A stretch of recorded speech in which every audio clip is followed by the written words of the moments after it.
Fungal infection அப்படின்னா பூஞ்சி தொற்று. இது யாருக்கு வரும்? நான் ரொம்ப ஹைஜீனிக்கா இருக்கேன், ஆனா எனக்கு வருமா அப்படின்னு கேட்டீங்கன்னா கண்டிப்பா வரதுக்கு பாசிபிலிட்டிஸ் இருக்கு. மோஸ்ட்லி ரொம்ப ட்ரை ஸ்கின் இருக்கிறவங்களுக்கு ஃபங்கல் இன்ஃபெக்ஷன் வரும். நம்ம பாடியில பாத்தீங்கன்னா நியூட்ரிஷன்ஸ் டெஃபிஷியன்சி இருந்ததுனால கண்டிப்பா உங்களுக்கு ஃபங்கல் இன்ஃபெக்ஷன் வர்றதுக்கான பாசிபிலிட்டிஸ் இருக்கு. தென் ரொம்ப ஒபீஸா இருக்கிறவங்களுக்கும் கண்டிப்பா உங்களுக்கு ஃபங்கல் இன்ஃபெக்ஷன் இருக்கு. எதனால அப்படின்னா உங்களுக்கு ரொம்ப ஸ்வெட்டிங் ஆகும். அந்த ஸ்வெட்டிங்னாலே பாத்தீங்கன்னா உங்களுக்கு மோஸ்ட்லி ஆக்சிலா தென் பாத்தீங்கன்னா உங்களுக்கு இன்னர் தைல இதுல எல்லாம் ஃபங்கல் இன்ஃபெக்டட் வரும். ஃபங்கல் இன்ஃபெக்ஷன் வந்தது அப்படின்னா நம்ம என்ன பண்ணணும், அதே மாதிரி வராம இருக்கிறதுக்கு நம்ம என்ன பண்ணணும் அப்படிங்கறது இந்த வீடியோல பார்க்கலாம். ஃபங்கல் இன்ஃபெக்ஷன் வருது அப்படின்னா மோஸ்ட்லி பாத்தீங்கன்னா அன்ஹைஜீனிக்கா இருந்தாலும் கண்டிப்பா ஃபங்கல் இன்ஃபெக்டட் ஆகும். அதாவது நமக்கு எது வந்தது அப்படின்னா சிம்டம்ஸ் பாத்தீங்கன்னா ரொம்ப இச்சிங் இருக்கும், ஸ்கின் பாத்தீங்கன்னா ரொம்ப ட்ரையா இருக்கும், ரொம்ப பாத்தீங்கன்னா ரெட் கலர் ஸ்பாட்டிங் அந்த மாதிரி இருக்கும், ஸ்கின் ரேஷஸ் ஃபார்ம் ஆகும். அதாவது அரிப்பு வந்ததுன்னா நம்மளால கண்ட்ரோலே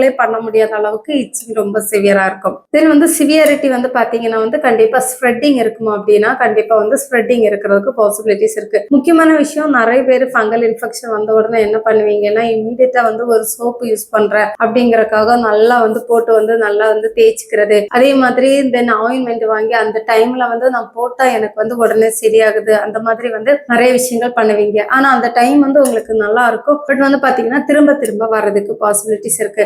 நார்மலா இப்போ உங்களுக்கு ஃபங்கல் இன்ஃபெக்ஷன் வந்தது அப்படின்னா ஃபர்ஸ்ட் நீங்க பண்ணக்கூடிய விஷயங்கள், உங்களோட கிளாத் பாத்தீங்கன்னா தயவு பண்ணி நீங்க ஹேண்ட் வாஷ் பண்ணிக்கிறது ரொம்ப நல்லது. எல்லாரோட கிளாத்தும் சேர்த்து வாஷிங் மிஷின்ல வாஷ் பண்ணீங்கன்னா கண்டிப்பா உங்களுக்கு ஸ்ப்ரெட் ஆகும். நார்மலா உங்களுக்கு ஃபங்கல் இன்ஃபெக்ஷன் இருக்கு, நீங்க இன்வெஸ்டிகேஷன் பண்ணணும்னா நீங்க ESR IgE இந்த மாதிரி டெஸ்ட்கள் தாராளமா பண்ணிக்கலாம். முக்கியமான விஷயம் உங்களுக்கு ஃபங்கல் இன்ஃபெக்ஷன் இருக்கு அப்படின்னா மஞ்சள் தூள், இது தாராளமா நீங்க காலையில ஈவினிங் பாத்தீங்கன்னா ஒரு பிஞ்சு மஞ்சள் தூள் தாராளமா நீங்க இன்டேக்கு காலையில ஒரு ஸ்பூன், அதே மாதிரி பாத்தீங்கன்னா நைட்டு ஒரு பிஞ்சு, அந்த மாதிரி தாராளமா நீங்க எடுத்துக்கலாம்.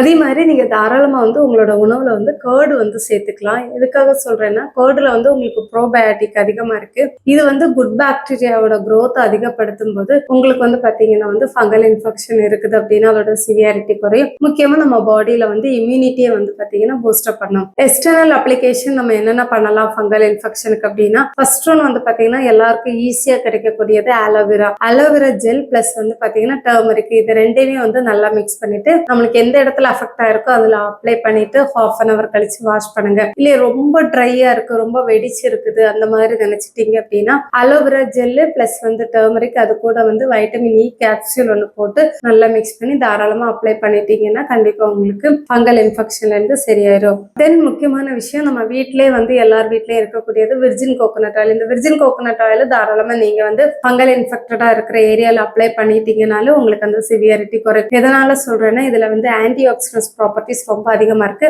ரெகுலரா நீங்க யூஸ் பண்ணிக்கலாம்.